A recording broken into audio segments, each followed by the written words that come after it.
Yes, I'm calling your attention to Matthew chapter 24, which Jesus spoke of the end times, and he told you to take heed that no man deceive you, and he spoke of nation rising against nation, pestilences, the beginning of sorrows. He talked about all of these things, which could very well describe today.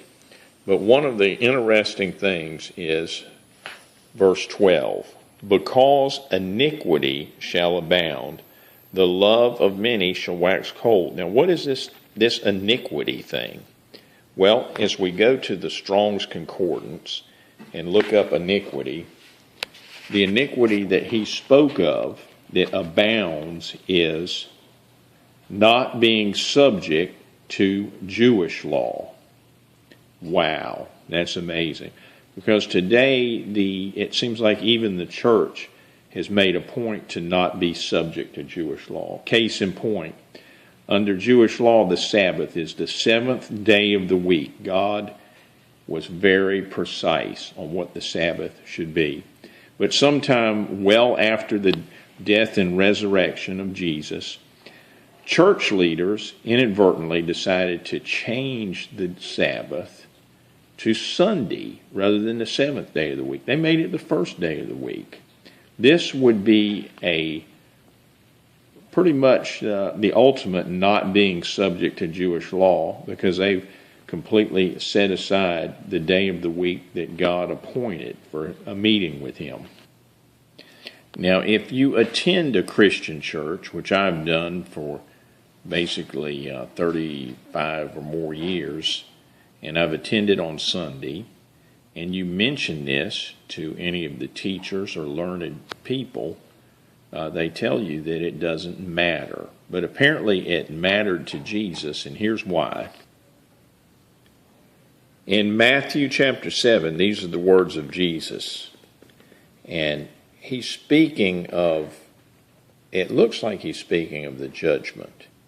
And he says, not everyone that saith unto me, Lord, Lord, shall enter into the kingdom of heaven, but he that doeth the will of my Father which is in heaven. Kind of sounds like the Jewish law, the will of my Father which is in heaven, but let's see some more. Many will say unto me in that day, Lord, Lord, have we not prophesied in thy name? In thy name have cast out devils, and in thy name have done many wonderful works. Now listen, it's not sinners out there doing these wonderful works. These are the church people. So what is his response to these church people? His response is, and sadly, and then I will profess unto you, I never knew you. Depart from me, ye that work iniquity. Now this bothered me. I just did not understand this for over 30 years until I learned the meaning of that word right there, iniquity, and how church people could be in this condition. As you look at that word iniquity, what is the iniquity? The iniquity is a refusal to be subject to Jewish law. Jewish law requires worship on the Sabbath. It requires an honoring of God on the Sabbath by not working and by having a meeting or a worship service on the Sabbath. That's the Jewish law, in which the church has completely set this aside, and now I can see what Jesus spoke of on how so many people that wanted to be right with Him could be duped and be working iniquity.